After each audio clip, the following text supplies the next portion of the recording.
신령고 신앙을 고백드리겠습니다. 전능하사 천지를 만드신 하나님 아버지를 내가 믿사오며 그 외아들 우리 주 예수 그리스도를 믿사오니 이는 성령으로 잉태하사 동정녀 마리아에게 나시고 본디오 빌라도에게 고난을 받으사 십자가에 못 박혀 죽으시고 장사한 지 4일 만에 죽은 자 가운데서 다시 살아나시며 하늘에 오르사 전능하신 하나님 우편에 앉아 계시다가 저리로서 산자와 죽은 자를 심판하러 오시리라. 성령을 믿사오며 거룩한 공회와 성도가 서로 교통하는 것과 죄를 사하여 주시는 것과 몸이 다시 사는 것과 영원히 사는 것을 믿사옵나이다. 아멘. 찬송가 382장 부르시겠습니다. 찬송가 382장입니다.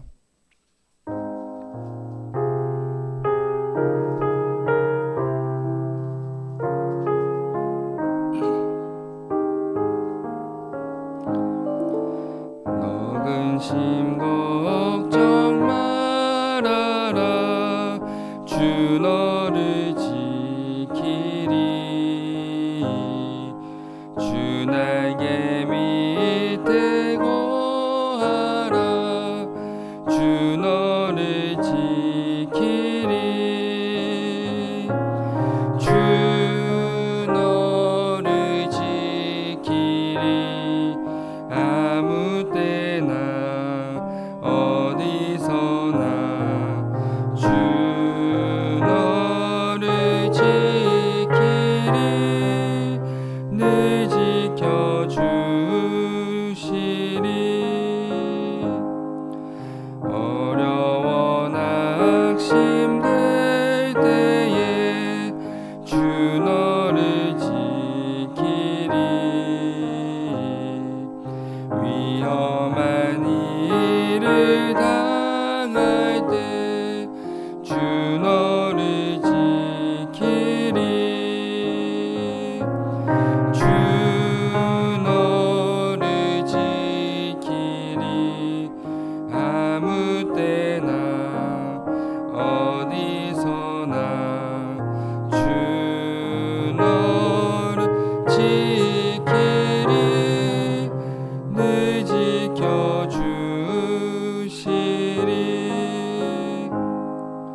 넣었을 건 미리 아시고 주 너를 지키리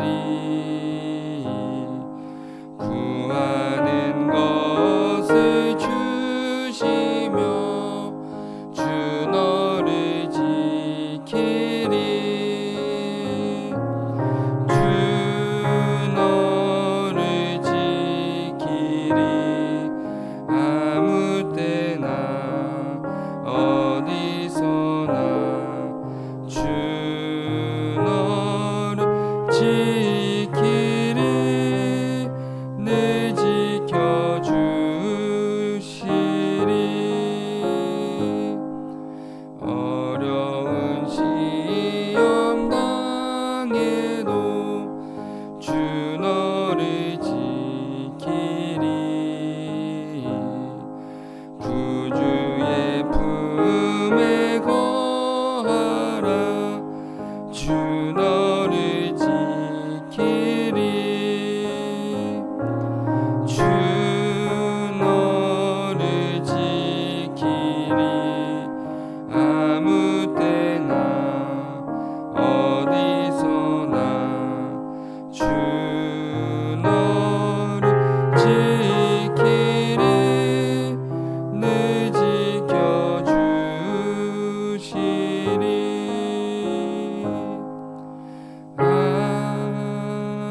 아멘.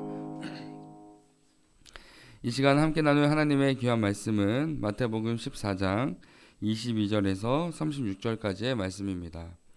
마태복음 14장 22절에서 36절까지의 말씀입니다.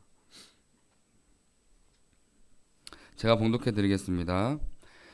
예수께서 즉시 제자들을 재촉하사 자기가 무리를 보내는 동안에 배를 타고 앞서 건너편으로 가게 하시고 무리를 보내신 후에 기도하러 따로 산에 올라가시니라. 저물매 거기 혼자 계시더니 배가 이미 육지에서 술이나 떠나서 바람이 거스름으로 물결로 말미암아 고난을 당하더라.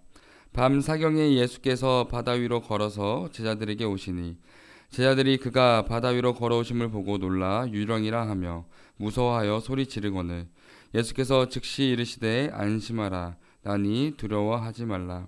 베드로가 대답하여 이르되 주여 만일 주님이시거든 나를 명하사 물 위로 오라 하소서 하니 오라 하시니 베드로가 배에서 내려 물 위로 걸어서 예수께로 가되 바람을 보고 무서워 빠져가는지라 소리질러 이르되 주여 나를 구원하소서 하니 예수께서 즉시 손을 내밀어 그를 붙잡으시며 이르시되 믿음이 작은 자여 왜 의심하였느냐 하시고 배에 함께 오름에 바람이 그치는지라.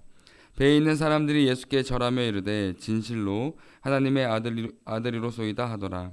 그들이 건너가 게네사렛 땅에 이르니 그곳 사람들이 예수이신 줄을 알고 그 근방에 두루 통지하여 모든 병든 자를 예수께 데리고 와서 다만 예수의 옷자락에라도 손을 대게 하시기를 간구하니 손을 대는 자는 다 나음을 얻으니라. 아멘. 오늘 본문은 오병이어 사건 이후 예수님과 제자들의 반응과 모습 그리고 몇 가지 사건을 소개하고 있는데 본문을 자세히 살펴보면 제자들을 향한 예수님의 모습에서 반복되어 강조되는 단어가 있음을 알 수 있습니다. 그래서 이 시간 예수님의 모습에서 강조되는 즉시라는 단어와 그 상황을 통해 우리에게 주는 신앙의 교훈과 가르침이 무엇인지 잠시 살펴보도록 하겠습니다. 본문 22절의 말씀입니다.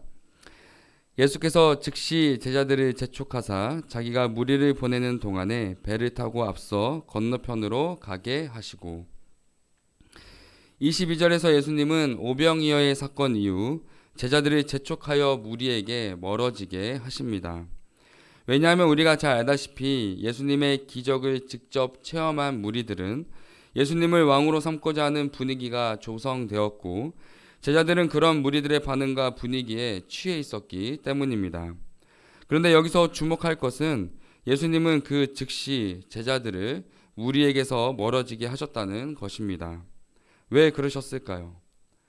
제자들은 오병이어 사건을 통해 놀라운 하나님의 능력을 경험하게 되었지만 어느새 무리들의 반응과 분위기에 취해 하나님이 아닌 제자들이 사람들의 영광을 얻고자 하는 욕망이 그들 마음 안에 생겨났기 때문입니다. 그래서 예수님은 제자들의 마음을 아시고 그 즉시 제자들을 재촉하여 무리에게서 멀어지게 하신 것입니다. 이처럼 우리 또한 신앙생활을 하다 보면 하나님의 이름으로 시작했던 많은 사역들이 어느새 하나님이 아닌 사람들의 관심과 시선을 의식하거나 하나님이 아닌 나를 높이는 자리가 되어 있을지도 모릅니다. 그렇다면 우리는 사역의 자리에서 늘 어떠한 모습과 반응으로 나아가야 할까요? 23절의 말씀입니다. 무리를 보내신 후에 기도하러 따로 산에 올라가시니라. 저물매 거기 혼자 계시더니. 예수님은 기도의 사람이자 하나님 앞에서 기도로 사역을 행하시는 분이었습니다. 그래서 예수님은 늘 기도를 통해 하나님과 교제하셨고 사람들의 시선이 아닌 하나님의 시선 아래에서 모든 사역을 행하셨습니다. 그러므로 우리 또한 주어진 자리에서 하나님의 시선 아래 기도의 사람이 되어 하나님이 맡겨주신 모든 사역을 기꺼이 감당해야 합니다. 본문 27절의 말씀입니다. 예수께서 즉시 이르시되 안심하라 나니 두려워하지 말라. 제자들은 예수님의 명령에 따라 배를 타고 건너가던 중에 큰 풍랑을 만나게 되었고 큰 풍랑과 맞서 밤새 치열한 사투를 벌였지만 어부였던 제자들도 전혀 손쓸 수 없는 풍랑의 위협 앞에 좌절하고 있었습니다. 그러나 산에서 기도하시던 예수님은 제자들의 모든 상황을 이미 알고 계셨고 물 위를 걸어 제자들을 찾아가십니다. 그런데 예수님은 풍랑 앞에 큰 두려움과 절망감에 빠져있는 제자들에게 다가가신 후에 그 즉시 눈에 보이는 거센 풍랑을 잠잠케 하시는 것이 아니라 제자들의 마음 가운데 자리 잡은 두려움을 먼저 물리쳐 주십니다. 왜냐하면 제자들은 눈앞에 펼쳐진 거센 풍랑으로 인해 자신들에게 가까이 찾아오신 예수님의 존재를 전혀 깨닫지 못했기 때문입니다. 그로 인해 예수님은 즉시 제자들의 마음을 위로하시며 그들의 시선을 환경이 아닌 예수님을 바라볼 수 있도록 도와주신 것입니다. 그런데 풍랑 앞에 예수님을 바라보지 못하고 깨닫지 못했던 제자들의 시선은 이 시대를 살아가는 우리의 모습과 너무 닮아 있음을 알 수 있습니다. 왜냐하면 우리는 예수님을 믿고 예수님의 제자라 고백하며 살아가지만 정작 내 삶 속에 내 힘으로 감당할 수 없는 건강과 물질의 문제, 인간관계의 문제 등을 마주하게 되었을 때 예수님을 바라보기보다 눈앞에 펼쳐진 문제만을 바라보며 절망과 두려움, 고통과 슬픔 속에 쉽게 주저앉기 때문입니다. 그러나 우리가 반드시 기억해야 할 사실은 어떤 상황과 환경에도 예수님은 우리와 함께 하시며 변함없이 우리를 찾아오신다는 사실입니다. 그러므로 우리의 시선을 삶의 환경과 문제에 두는 것이 아니라 나를 찾아와 함께 하시며 위로하시는 예수님의 존재를 바라보아야 합니다. 31절의 말씀입니다. 예수께서 즉시 손을 내밀어 그를 붙잡으시며 이르시되 믿음이 작은 자여 왜 의심하였느냐 하시고, 제자들은 풍랑을 뚫고 자신들에게 다가오신 예수님을 바라보게 되었지만 여전히 거센 파도와 풍랑 앞에 큰 두려움을 가지고 있었습니다. 그런데 제자들 중에 유일하게 베드로만이 예수님을 바라보는 것을 넘어서 거센 풍랑과 환경을 뚫고 예수님께 나아갈 수 있게 해달라고 요청을 드리고 있습니다. 그러자 예수님은 베드로의 요청을 허락하시며 물 위를 걸어오라고 말씀하십니다. 그러나 우리는 잘 알다시피 베드로가 물 위를 걸어 예수님께 나아가던 중에 거센 풍랑을 바라보게 되었고 그대로 물속에 빠졌다라는 사실을 알 수 있습니다. 아마 배에서 베드로를 지켜보고 있던 제자들은 차라리 배에서 가만히 있더라면 물에 빠지는 더 큰 위험을 겪지 않았을 거라 생각하며 베드로의 행동을 부정적으로 바라봤을지도 모릅니다. 그러나 베드로의 그 무모하고 어리석었던 믿음의 행동, 믿음의 요청은 인류 역사상 유일하게 물 위를 걷는 계기가 되었고 이후 34절에서 예수님의 옷에 손만 대면 나을 수 있을 거라 믿었던 무모한 병자들의 믿음 또한 자신의 모든 병이 치료받는 놀라운 믿음의 기적을 경험하는 계기가 되었다라는 사실을 우리에게 보여주고 있습니다. 그러나 그것보다 더욱 중요한 사실은 물에 빠져 무모한 믿음처럼 실패한 믿음처럼 보이는 베드로를 향해 예수님이 즉시 손을 내밀어 붙잡아 주셨고 제자들 중에 유일하게 베드로의 작은 믿음, 그의 믿음을 예수님께서 인정해 주셨다는 사실입니다. 이처럼 오늘 본문에서 예수님은 언제나 제자들의 신앙과 삶, 사역 가운데 마음의 중심을 잃지 않도록 붙잡아 주셨고 눈앞에 펼쳐진 환경의 문제와 고난 속에 찾아오시며 제자들의 마음을 위로해 주셨고 믿음으로 나아가는 제자들의 모든 삶을 지키시고 보호해 주셨습니다. 그리고 제자들을 향한 예수님의 이 모든 행동은 즉시 지체 없는 사랑으로 행하셨음을 반드시 기억하셔야 합니다. 스코틀랜드 목사였던 로버트 맥체인 목사는 예수님의 사랑에 대해 이렇게 고백했습니다. 예수님이 바로 내 옆에서 나를 위해 기도하시는 것을 내가 보고 들을 수 있다면 우리는 어떤 상황과 환경에도 두렵지 않을 것입니다. 그런데 놀라운 사실은 우리가 믿음의 눈으로 내 옆을 바라볼 때 예수님이 내 옆에서 쉬지 않고 기도하시는 것을 보고 경험하게 된다는 것입니다. 사랑하는 성도 여러분, 예수님은 어떤 상황에도 즉시 지체 없는 사랑으로 우리와 함께하고 계심을 기억하시길 바랍니다.